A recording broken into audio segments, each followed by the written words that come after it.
Assalomu alaykum qadrdonlarim, yurtdoshlarim, mehribonlarim. Yaxshi dam oldinglarmi? Anchadan beri gaplashmadik. Mana video olyapman. Mana azizlarim, lolalarim. Hali quyosh ko'tarilmadi, shundan bular hali ochilmadi. Mana shu ahvol, ko'rdinglarmi?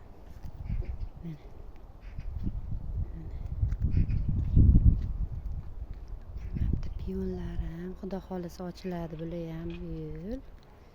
O'tgan yili ko'chirganman bu yerga, yangi joyga. Bu yil mana ochilib qolishi kerak. Mana bitta liliyalar, mana qaranglar, lola ochiladi. Keyin piyon ochiladi mana bitta. Keyin mana bitta o'rtada liliya ochiladi. Mayda ochilib, bu tugaydi. Keyin bu yerga narigi tomoniga gul ekaman, bu tomoniga rayhon ekaman. Mana bitta oq xrizantemalar. Mana bir ikkita ekkanidan bir 4-5 ta ko'chat bo'ldi bu yilga. Xudo xolisa, mana bu gul ko'chat sepib qo'ydim. Mana bu pomidor ko'chat sepdim. Ham yonida zelinim. Mana hovlini ahvoli. Anorlar ochdik. Mana vishnya olchalar gullab yotibdi. Yerlar o'yildi, tayyor.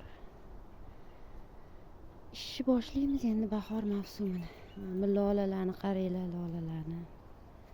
Bu gollandskiy lola, katta bo'ladi. Ochilsa mana bunda ochilyapti. Quyosh chiqmadi hali. Hali vaqtli ertalab. Quyosh chiqsa, xudo xolisa ochiladi. Ochilganda ham yana bitta syomka qilaman. Xudo xolisa bu yil men bu yoniga ham bitta liliya bo'lib qoldi-da, liliyani olaman de, yonidagi ariqqa eksam deb turibman. Yo bu tomongami, bu tomonga eksam keyin yozda bo'sh qolib ketadi-da bu yoq. Hozir bular ochilib tugaydi уже aprel oxiriga. O'tgan yili sal vaqtliroq, yo'q, shu paytda ochilgan. Hayitga ochilgan edi. Bu yil ham hayitga 3-4 tasi ochildi, lekin mana hammasi hozir, hammasi. Yomg'ir yoqqani uchun buton bo'lib turdi-da, hammasi hozir birdaniga bo'ldi mana. Shunaqa gaplar, o'rtoqlar. Mana piyonlar ham bu yil xudo xolisa meni xursand qilib ochilishadi. O'tgan yili bitta ikkita ochilgan. Joy almashgani uchun juda kaprizli gul. Mana bu liliyalar ham bu yil ochiladi, o'tgan yil ochilmagan. Ko'rsataman, uni ham oranjovoy liliya ham.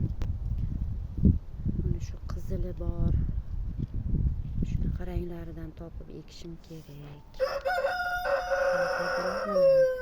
Mana bu ochiladi. Ochiladigan buton. Mana bu buton bo'ladi. Mana ochiladi.